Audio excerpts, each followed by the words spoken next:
My name is Stephen Shanti. Where are you from? I am from Middletown, proud to say, Middletown, Connecticut. What brings me here is to talk about how my family emigrated here with all the other thousands of Melillis or people from Melilli, and to talk about, which is unheard of in the Sicilian culture, especially in Middletown, how a shoemaker, such as my grandfather, influenced me in being able to dance on Broadway, to be able to be a professional dancer. So.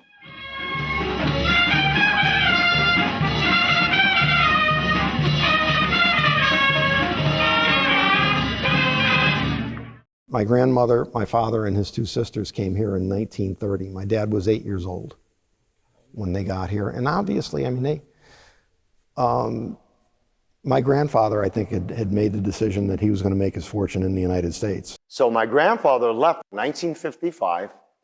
My mother and my uncles and my grandmother were still back in Sicily. They didn't come until a year later. My father came here from Connecticut Bagni with his brother. They had a sister in New Britain. So they all pretty much came over to start a new life, and my grandparents came with them. My grandparents were going to get everybody situated and then leave. But then, unfortunately, when I was about 7-ish years old and my brother was 6, my parents didn't work out. My mom left. So my grandparents felt the obligation to stay and help raise us while he was working 2-3 jobs. What did he come with? He came with about 3 suitcases. That was it. He came with 3 suitcases and a dream. We came with nothing. And you gotta get the opportunity when you got it. He was not a landowner, so he came here really for the opportunities. My family came to America on both sides. My mom's side from the mainland of Italy, my dad's side from Sicily. They were escaping poverty. You know, they came here for the American dream. They came here for opportunity, and they both were in, substandard conditions. Sicily at the time was comparable to a third world country, and they came here to America for a better life. For a better life, like most of the Sicilians came here, because, Sicily, as you know, most of the southern Italy was pretty much after the unification of Italy by Giuseppe Garibaldi, was really povere, really poor. And pretty much why did everybody leave Italy back then? Because, I mean, you visit there now and you scratch your head wondering, how could they leave, right? I mean, it's just beautiful over there. How could they leave this? And things must have been, the poverty must have been so overwhelming and no way to break out of it. And he found out that his brother, Sebastiano, was in Middletown. So he came to Middletown, he got a job at the Goodyear tire company. There used to be a big company that I guess employed a lot of the Sicilians. And then my grandfather telegraphed my grandmother and my 3 uncles and my mother to come to Middletown. I was born in Middletown, Connecticut, July 18, 1927. What was your father's profession? He was a master mason. He was. His father sent him to school when he was old enough to hold the tools to be a mason. Is what they built still standing today in Middletown? The St. Sebastian Church. They built McDonough School. They built Stillman School. They built a couple of other schools. You would think that the climate, everything here is so different from what they're used to, that this would be the last place they would have come. But obviously somebody got here, established roots, and must have written back and said, there's work here. There is definitely a true American dream. I believe in it every day. I thank God that my family came here. It's not streets of gold either. It does take work to create a better life. And don't take your paycheck for granted. Not everybody has one. People are coming to this country for the very small basic needs that my own grandparents came here from, leaving the world from and coming here for. So I can't take any of that for granted. It was April 2nd, 86, and the day was a Wednesday. I still remember the day. We get up 4 o'clock in the morning in Italy, and I remember all my family and everybody that came to the house to tell me goodbye. It was very emotional to see that. On the way out, my father said, with my brother, oh, we gotta go see Grandpa Tommaso, no? So we go to the house, and my grandpa was with my nonna, Grandma Luminata. They're already up. It was 4:30 in the morning. He already was downstairs, feed his donkey, you know what I mean? Get ready to go to work.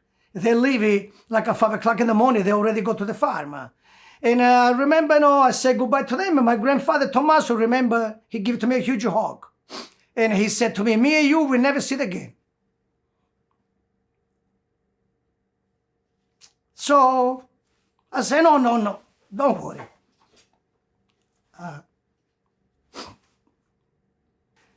So we go on the plane, 2 o'clock in the afternoon, on April 2nd, we are in New York.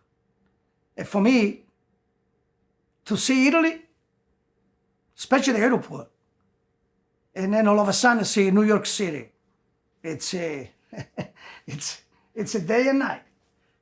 Something you never forget. You can't, for a few minutes, you can't talk. One story I would like to add about discrimination that I do, or hardship, and with being accepted into society, was my dad's first year out of high school. He went to work in a factory in Middletown, and he was called a very derogatory name by the supervisor. He was called a guinea by the supervisor at one point, which is a very derogatory term, and it still is to this day a derogatory term. And my dad elected to quit his job. He said that's it, he's going to quit. He saw everyone just stop and wait to see his reaction, because that's how controversial it was at the time to call someone that name. He quit his job, and he went home. And his father was saying maybe he needs to, accept that this is part of the hardship of living in America. And maybe you have to roll with the punches like this, and be called names like this, and be treated like a second-class citizen. And he said no. He said, no, this is the generation who was born here. This is going to stop. I'm not going to accept it. I'm going to still quit this job. The owner of the factory was so embarrassed and ashamed that the supervisor called him this name. The owner of the factory came to the house that night to make a formal apology and to offer my dad his job back. And my dad declined to take the job back. And the next day he enlisted in the U.S. Army. And he had a very successful career as a U.S. Army officer. He turned something very negative into something very positive. And I will never forget that. My grandfather, I remember him talking to my uncles and my mother about when his brother first came here in 1917. The Italians at that time could not even cross the railroad tracks where St. John's School is. And they had to sit in the back of the church because they were Italian. I was brought up, my mother spoke English to me.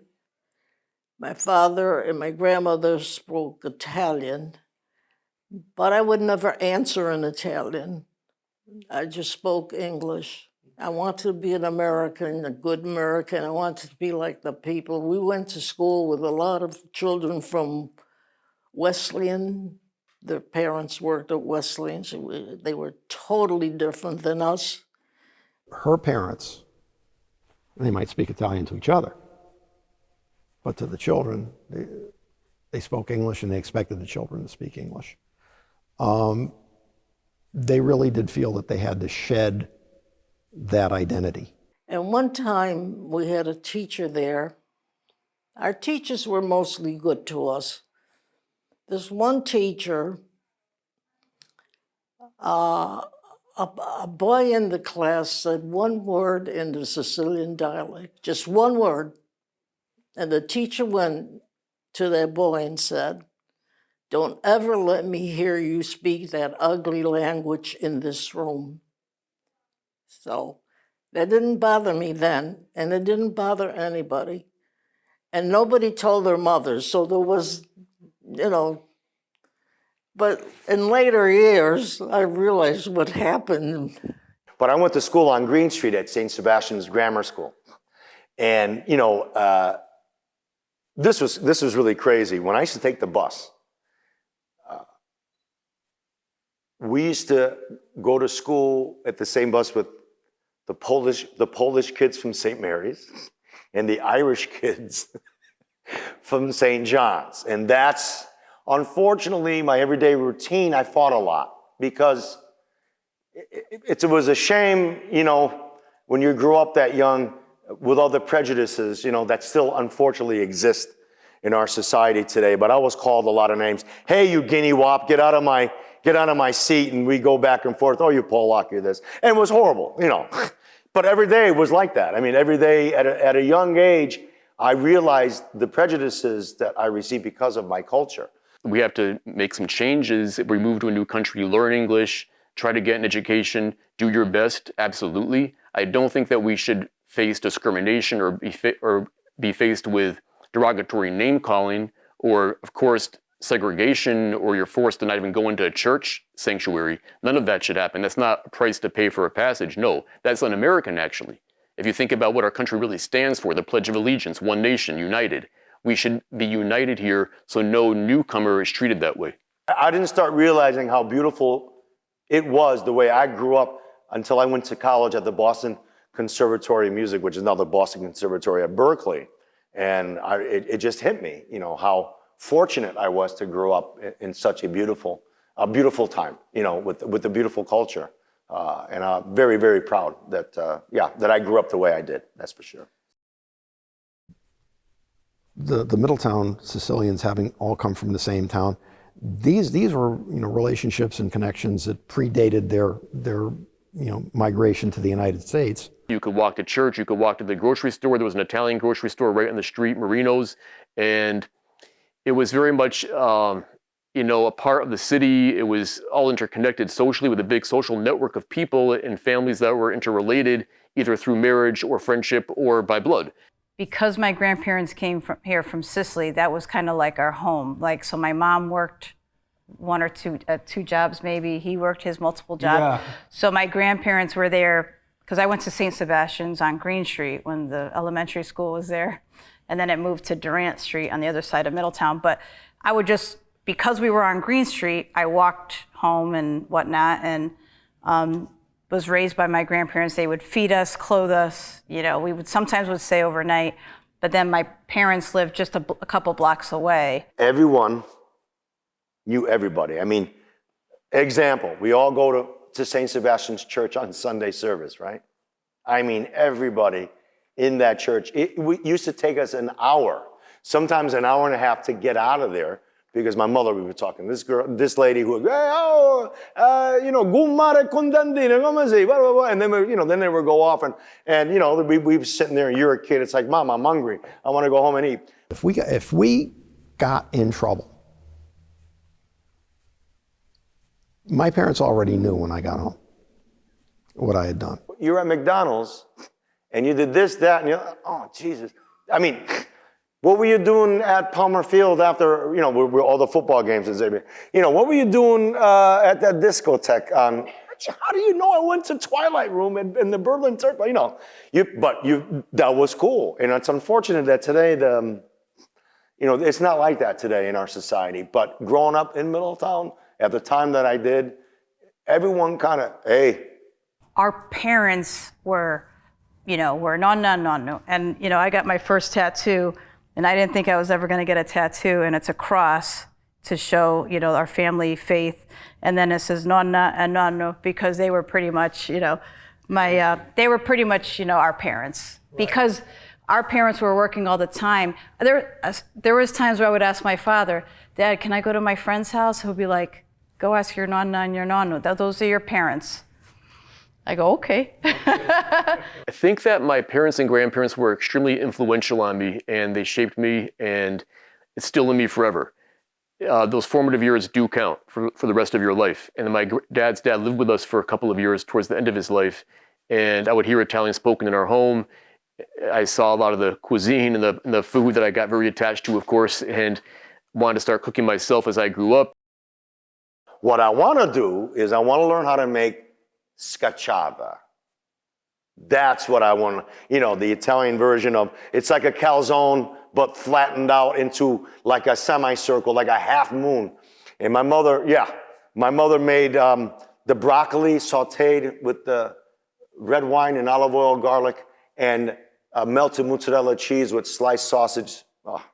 And then we have the scacciata chibadave with the potatoes, the scalloped potatoes with the crushed tomato sauce. Oh, that's what I want to learn how to make, the scacciata. That's strictly what the Melilli brought to Middletown. My grandfather made homemade pupette meatballs, and he made it differently than a lot of people. He would do white cooked rice in it to make it nice and moist, and then he would fry them.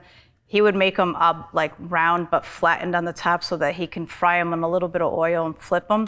They were nice and crispy on the outside. Oh, they were so good. Well, we have gingiolina during Christmas time, of course. We have sfingi too, which you dip in the honey. Yep. And then the other Italian cookies were the red, green, and white, with the chocolate on top, covered. I don't know what they're called, but all that good stuff.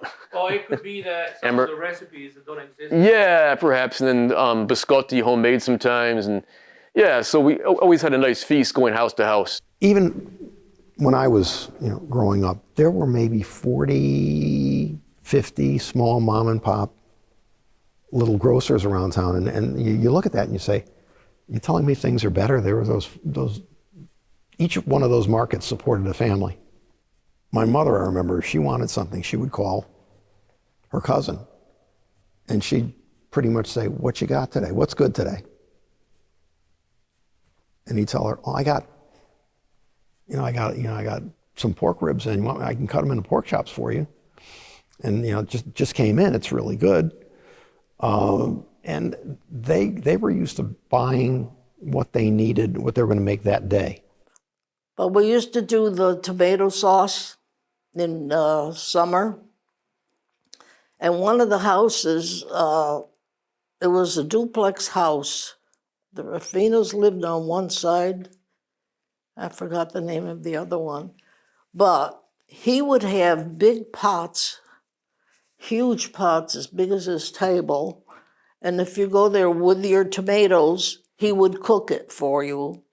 And so we had lines of people waiting in line to do that. Vecchito's is, they're open seasonally and they make Italian ices. My father decided he'd get me in the business of making the ices and everything. And we used to manufacture them at the same location we're at now.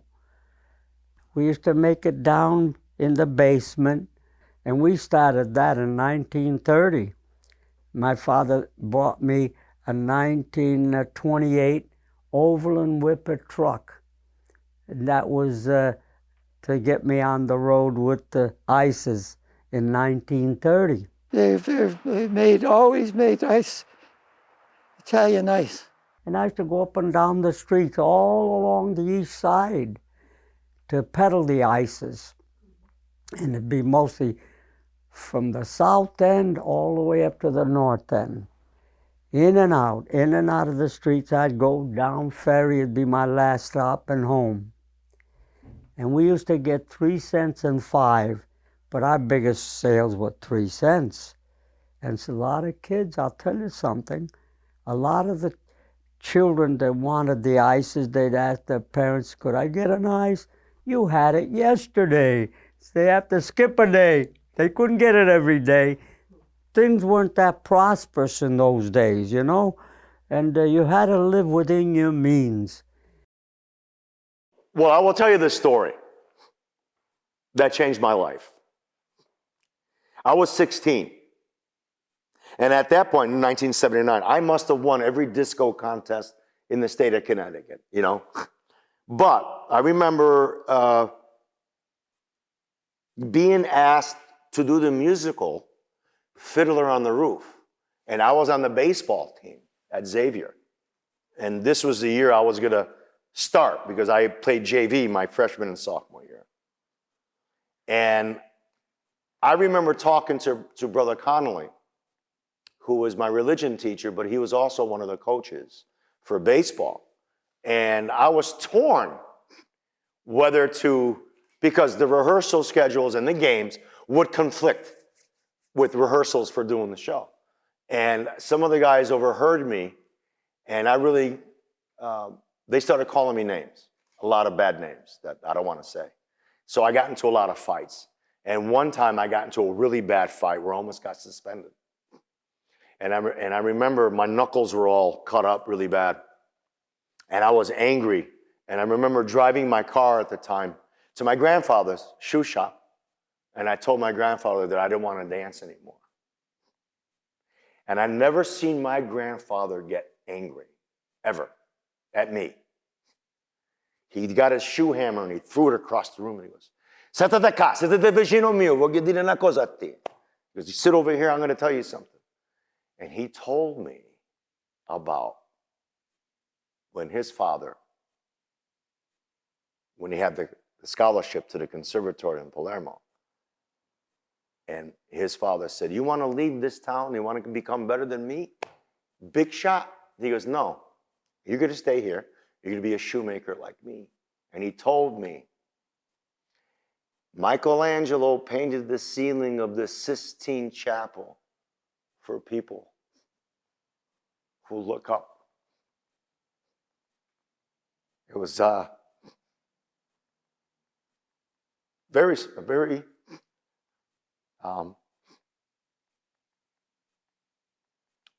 from that day on, I went to Brother Connolly and I said, we used to call him Brother Cannoli. Yeah, that was funny. And I said, I'm going to quit the baseball team and I'm going to do the bottle dance and Fiddler on the Roof. And from that day forward, my life changed because of my grandfather.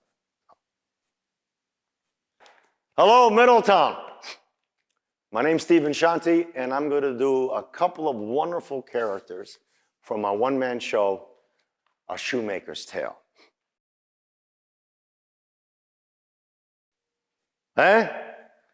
Qualche giorno, one day, figlio mio. Okay, go play, William Boran. But one of these days, you're going to say, "Papa, I know what you mean."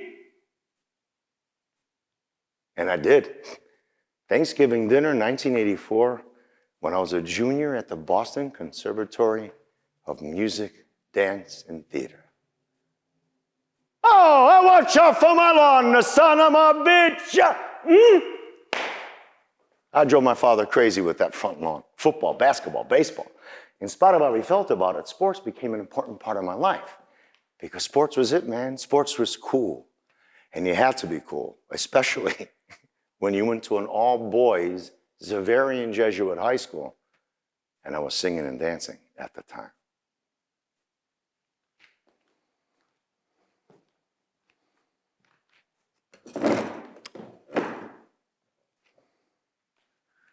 Antonio's words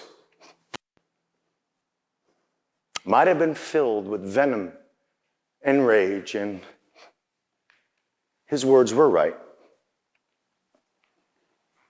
But deep down inside at the same time,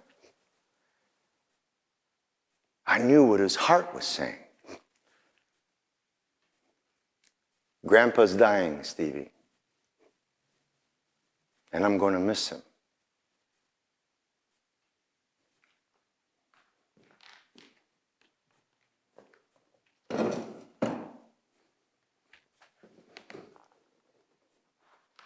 Ciao, nonno. Come sei? Are you afraid of dying?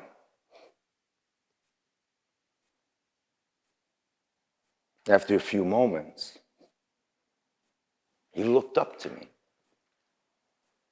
and he said, "I was at first just like any other man, but now I know I've lived a rich life, richer than any millionaire could wish.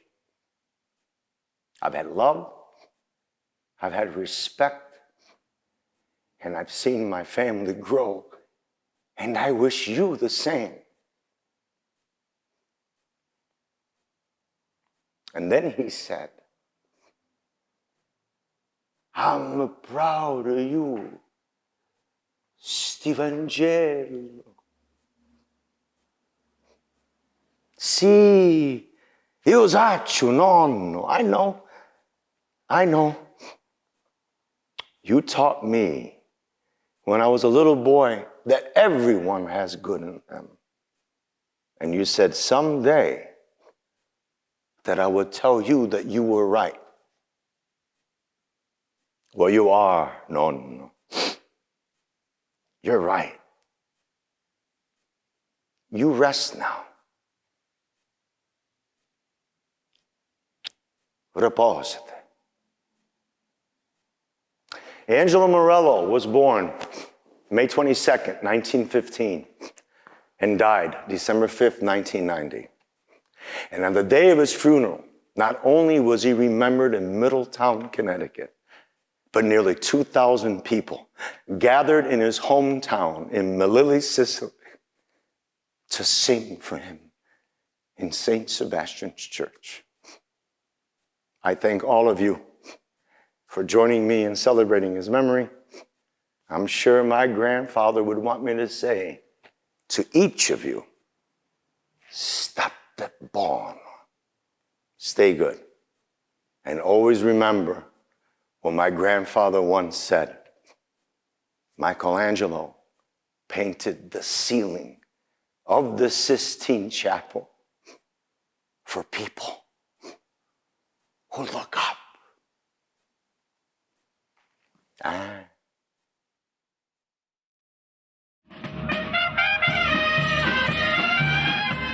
You know what the song is called?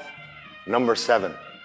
See, in Melilli, Sicily, some of my grandfather's friends were unfortunately somewhat illiterate and they couldn't read the title on the sheet music, but the song was on page 7. So they decided to call it Numero 7. That song was played at every feast of St. Sebastian's, both here and in the old country. After all, that was the name of both churches. In 1955, when my grandfather emigrated to America, the Sicilians who lived in Middletown built an exact replica of their town church in Melilli, St. Sebastian's. Huge church, holds 3,000 people. And on the Feast of St. Sebastian's, they used to have this big parade through the streets. My grandfather would play the trombone, my Uncle Tony would tickle the accordion, and I would march next to my father who played Avviato, the cymbals. And of course, my father's name, Sebastian. My father developed the band, and he named it the St. Sebastian's Band. St. Sebastian? Yes, and he played for all the feasts. And he had, the first band, I believe, had 35 members, and most of them were from Middletown. Middletown had very many wonderful musicians, had very good ears. They didn't study that much, but they didn't have to. They were self-taught mostly, and they were very good. And today there's only 2 musicians left. One is my brother, Sam Vinci, and the other is my cousin, Seb Jocko, who was Sam Vinci's godfather. My father brought over a lot of songs from Italy, and that was one that he introduced. And the rest, they were self-written, and Number 7 became a hit. It was called Number 7 because when my father rehearsed the band, he couldn't speak English, and of course most of the band members were born in Middletown, so he would number everything. So he would just say, well, let's practice Number 7. And it was a hit. And then everybody played it and liked it, and everybody recorded it. Even a Polish band wanted to record it. So it was a big hit in Middletown and still is.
And then he got introduced to the St. Sebastian feast in Melilli, Sicily, because the church that's here in Middletown is the sister church to the one in Melilli. So he started the tradition there. And the Feast of St. Sebastian is just a patron saint that on one weekend, everybody get together to celebrate that patron saint. And the way we do it is we wear all white, and I believe it's like for purity, and the red was for like bloodshed or something. It almost looks like the running of the bulls, but it's not. And then we have flowers, and we carry the statue through town. It's something you would see in like the Godfather movie or something like that. It was funny, I went to Sicily when I was 18, and my cousin introduced me to her friend. She goes, "Oh, this is my cousin from America." And she goes, "Middletown?" I go, "How did you know I was from Middletown?" "Oh, well, if you're from families from Melilli, that means if you're from America, you're from Middletown." So it was great for him to grow up with the church in St. Sebastian's as a child, and then have it here. It's like he didn't skip a beat. But he does miss Sicily, of course. This is the Church of St. Sebastian, Middletown. And it was built by the people from Melilli who had emigrated here. That was their patron saint. That was who they chose to honor. And trying to do that, to have that devotion out of St. John's was a little bit difficult and complicated for them. So they decided they wanted their own church. And actually, they began the feast in 1921. And the purpose of the feast was to raise money to build a church here. That's when the bishop finally says, "Okay, go ahead. You've got to raise $5,000. Go ahead. To build your own church. Build your own church." He didn't think they'd see $5,000. How much were they able to collect? They got maybe $50,000. No, 5,000. This one is a much simpler design than that one. And this church is actually based on a church that I'm not sure it exists anymore in Worcester, Massachusetts, Our Lady of Mount Carmel. And it was designed by an architect by the name of Raymond Gorani, who designed a number of churches in the Northeast. The committee that was in charge of building this church actually went to Worcester to look at that one. Go online and look at some old pictures of that church, especially the interior. You would think you're looking at this. The first 2 weeks they worked on the church, they worked for no pay. And the second 2 weeks, they worked for half pay. St. Sebastian's was definitely a hub for the culture and community. It was definitely a place, where people could worship, and I think it was a place for people to, maintain their faith. And we think about who St. Sebastian was. He was an early Christian, and he died for his faith. So we have to think about what that was really about, and also not to take our time in this country or our faith for granted, or our religious freedom for granted. The Feast of St. Sebastian is over 600 years old. You go back to the beginning in the 15th century, and it still exists today. That's absolutely incredible. I loved it. It's my parish, it's my tradition, and it's the most beautiful thing. Different people come and gone, but the passion's still there, and that's wonderful.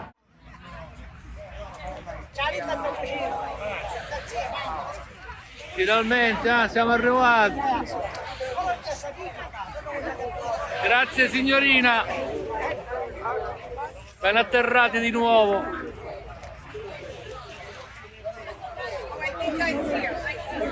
Ciao comparuccio.